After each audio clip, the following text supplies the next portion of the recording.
Well, welcome everyone to the Star King School for the Ministry First Tuesday Chapel. It is very good to be here with you all. My name is Susie Cole, and I created this service alongside my worship associates, who you will be introduced to later in the service. And we will begin this morning with a land acknowledgement. In creating this chapel, we felt called to explore alternative forms of land acknowledgement. The following words have been adapted from a land acknowledgement co-created by the Muwekma Ohlone tribe. Our hope is to honor their words as we recognize Star King's relationship to their ancestral homeland. We would like to formally acknowledge the people and land of the Muwekma Ohlone tribe.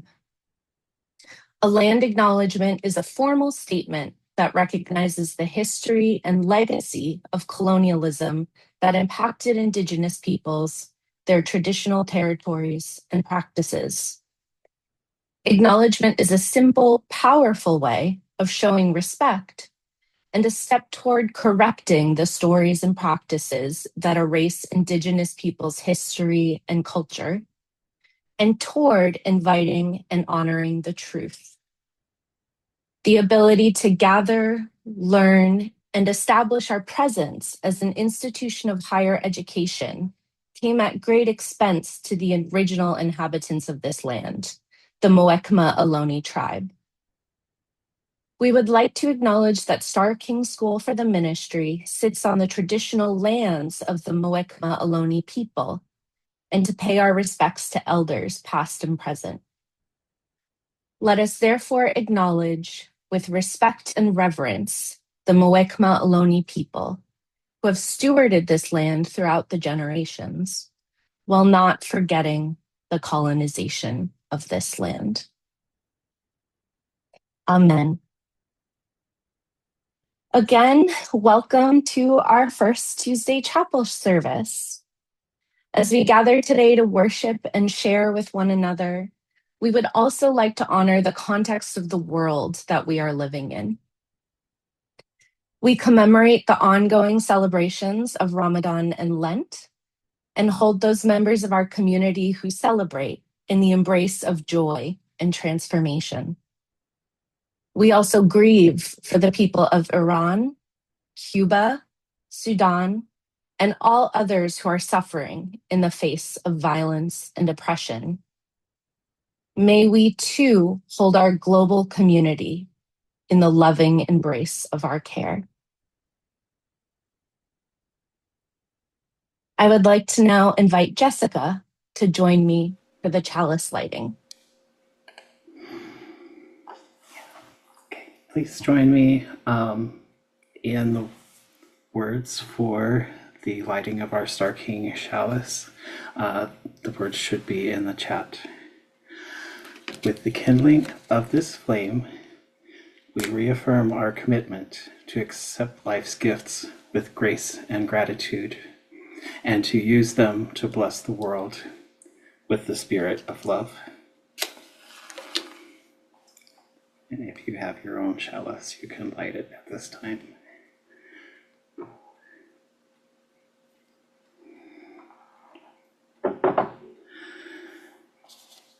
The white and the red candles are a tradition created to accompany the chalice lighting by our Emerita President, Rebecca Parker.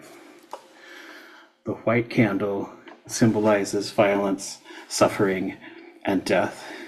And while we need no reminder this week, it holds the reality that we gather in a time of war and oppression. The red candle symbolizes the abiding reality of love. It reminds us that we support one another in our shared work to restore the human community and the earth to wholeness and harmony. The green candle is an addition to this ritual by our pastor, Jacqueline Duhart. We light the green candle today in honor of the earth and the land. It symbolizes renewal, rebirth, and hope. Let this candle remind us that there is always hope for change and growth and for life to be made new. And we hold a special hope for Pastor Jacqueline today for healing and that she may join us again soon.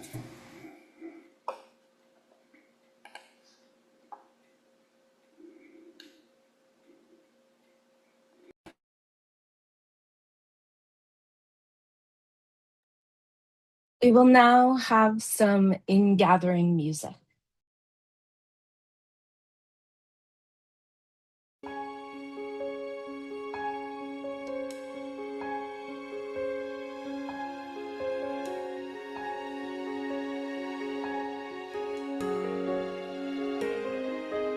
There is more love somewhere. There is more love somewhere. I'm gonna keep on till I find it. There is more love somewhere.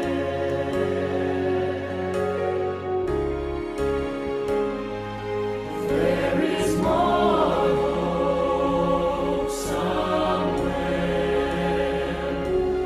There is more hope somewhere. I'm gonna keep on till I find it. There is more hope somewhere.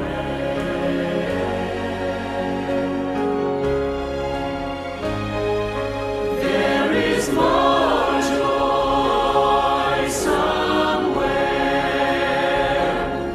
There is more joy somewhere. I'm gonna keep on till I find it. I'm gonna keep on till I find it. I'm gonna keep on till I find it. There is more joy somewhere.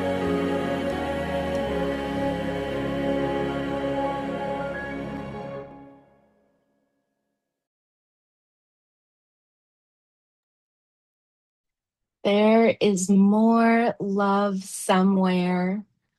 I think that's such a great message for these times. And as we move through this worship, you'll be invited to reflect on your experiences of being alone, of being together in love and community. And what does it mean for there to be more love somewhere? As we move into worship, I would love to offer you a reading.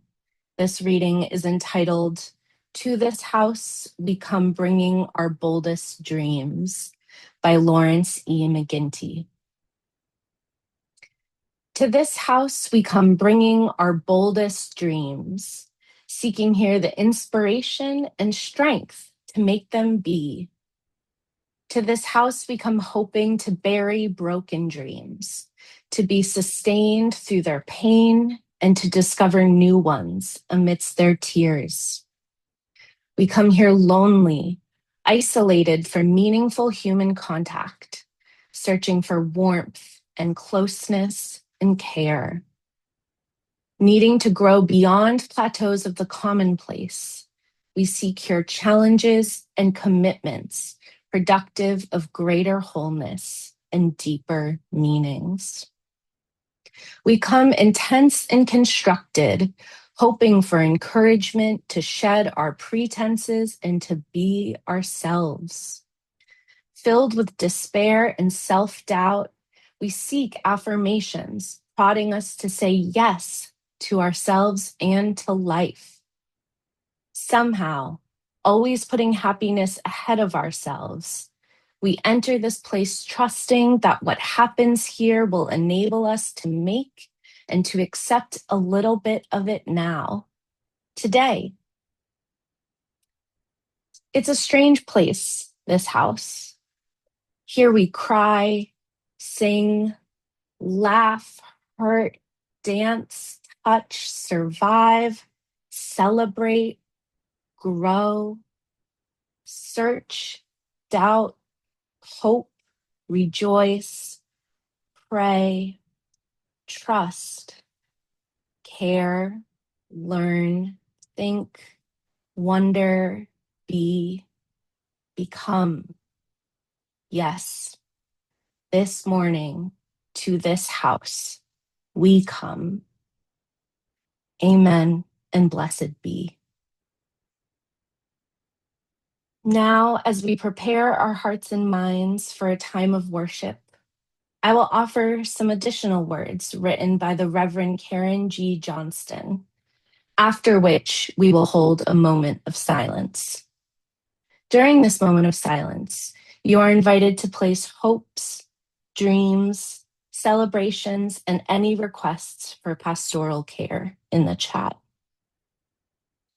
Now, if it feels appropriate, I invite you to hear these words and let them rest gently on your spirit.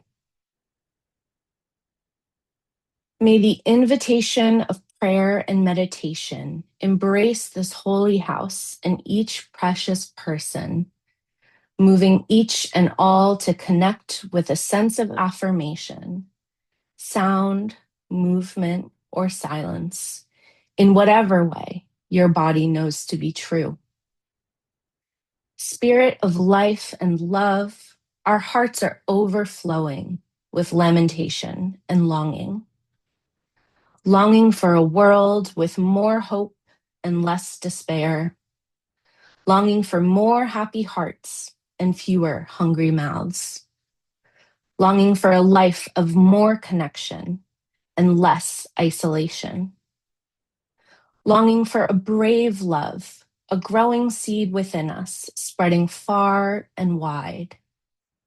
Longing for a future of less consumption and more compassion. Actually, longing for that now. Longing for a government that quells hate and violence rather than generates it. Longing for a president that speaks truth. Longing for a nation that acknowledges its injustices and works to make them right. Longing for a present with each of us doing what is ours to resist racism and all forms of systemic oppression. Longing for companions to give us courage that we might be the people these times require to bring about beloved community. In this circle of care and compassion, we hold those who have shared their joys with us, for each shared joy is a form of nourishment for all of us. And in this circle of care and compassion, we faithfully witness those who have shared their sorrows with us, for each shared sorrow touches our hearts, and we accept the call to lighten the burden of our friend. In these next few moments of shared stillness, let our hearts pray the prayers only they know.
You are not alone.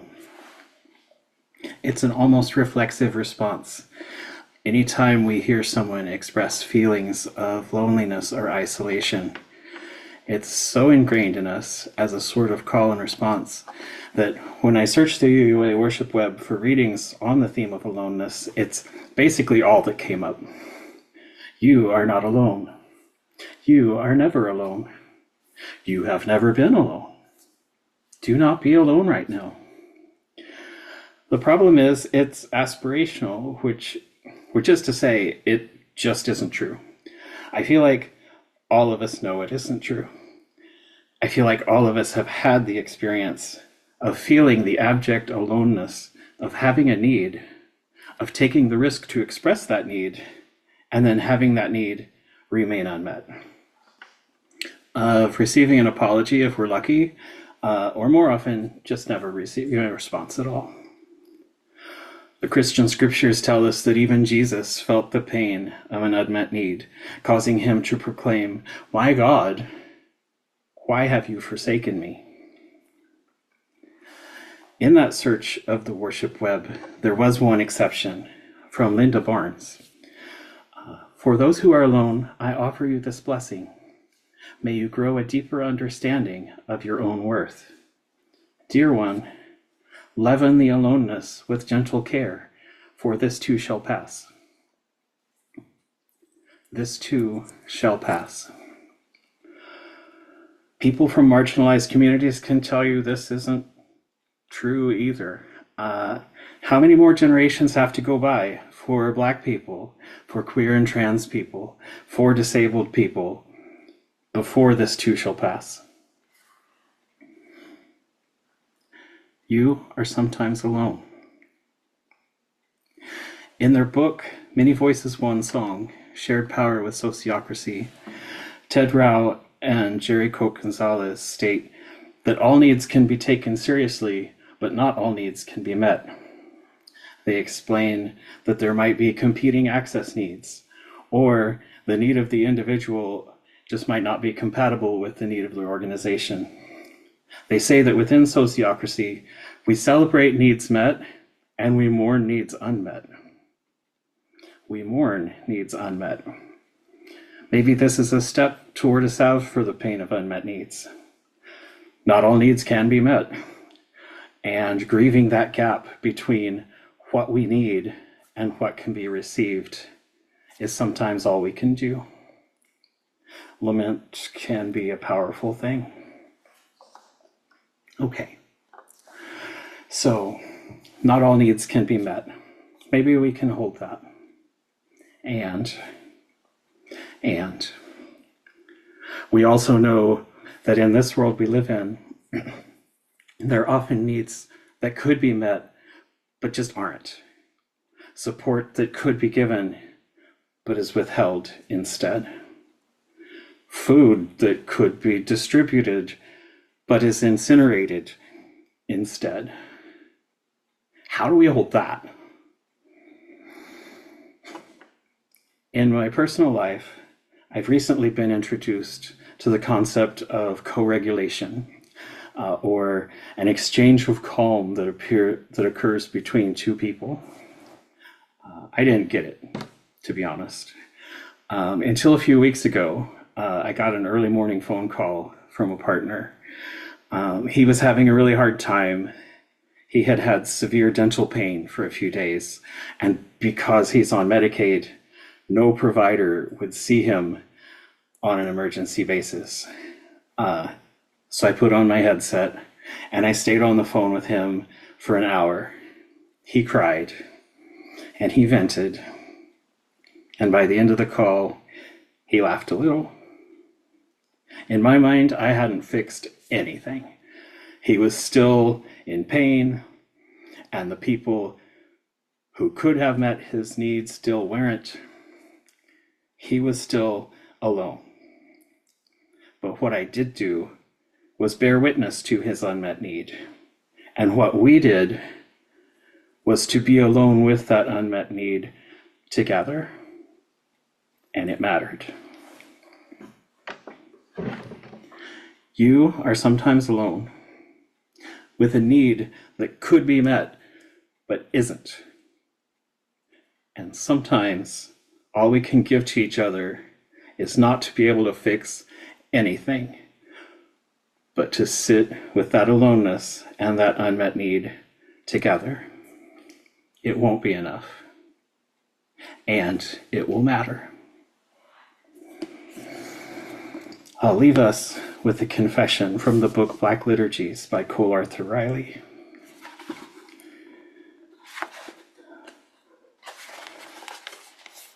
God of welcome, we confess that at times we have been content to exclude or neglect those our communities cannot use. We have been so wrapped up in status and symbol that we have constructed walls, not out of wisdom or self-understanding, but out of feigned superiority and elitism. We have not loved well. We have prioritized the powerful and the popular. We have neglected the friends who give more than they ever receive. We have forgotten the quiet. We have forgotten ourselves. Have mercy on us, that we might become faithful harbors for belonging in a dislocated world. And as we gaze on the faces of the lonely, of the abandoned, forgive us. Amen. And I will invite Allison to continue with our community reflection.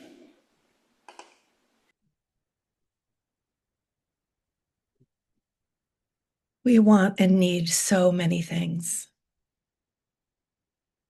We have basic needs, food, shelter.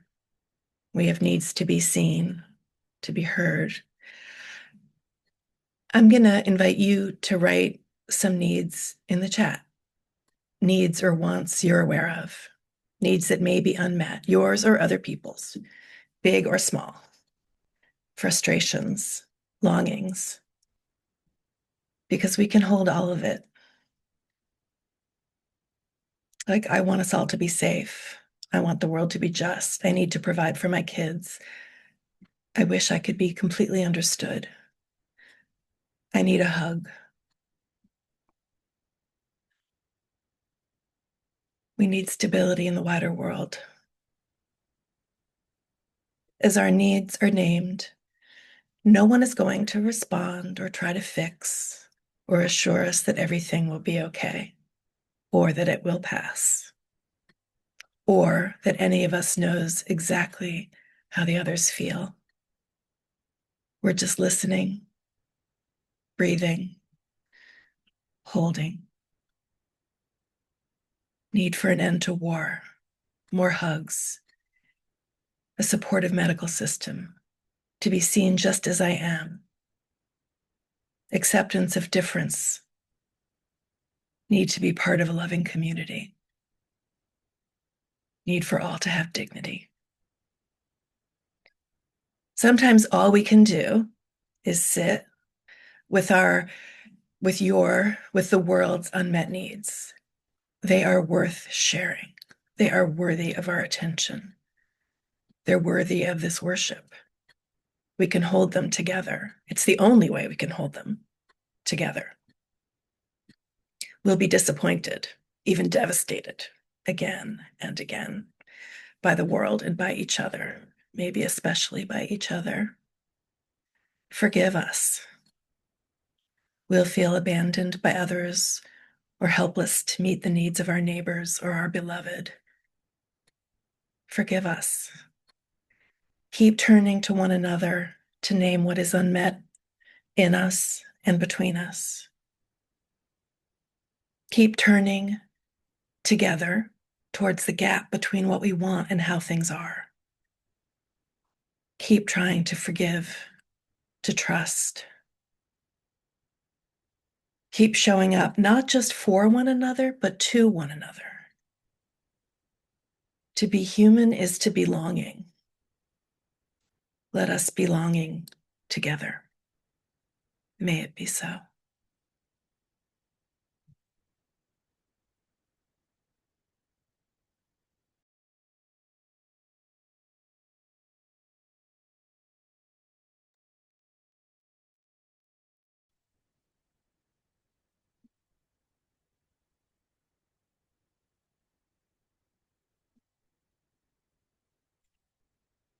I invite you to sing along.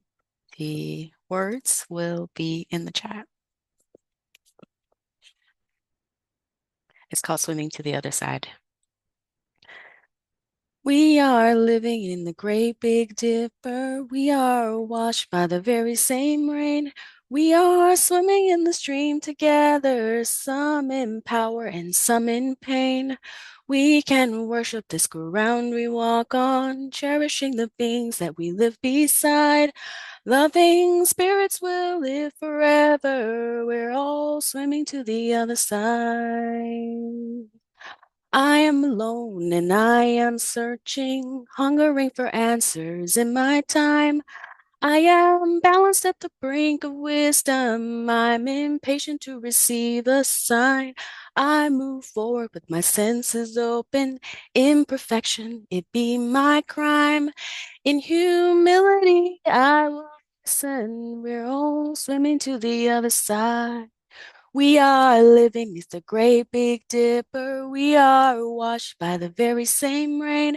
We are swimming in the stream together, some in power and some in pain.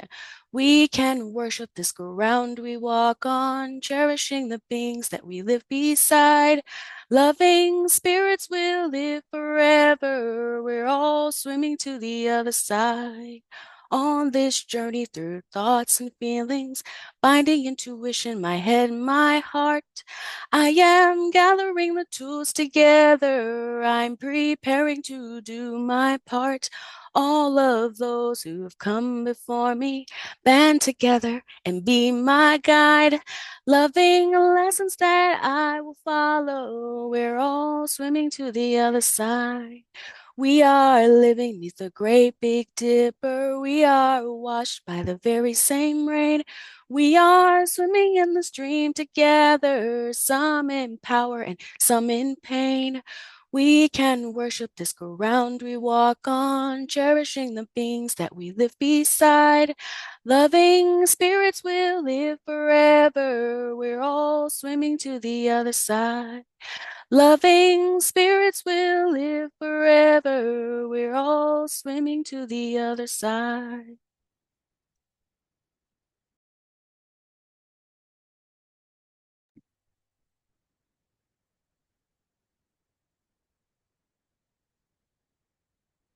The poet Rumi tells us, the grief you cry out from draws you toward union. We'll now extinguish our candles, our chalice, but not our connection. Our minds, hearts, and bodies ache and quake and yearn. The world is crying out. May this longing draw us toward each other over and over. May it be so.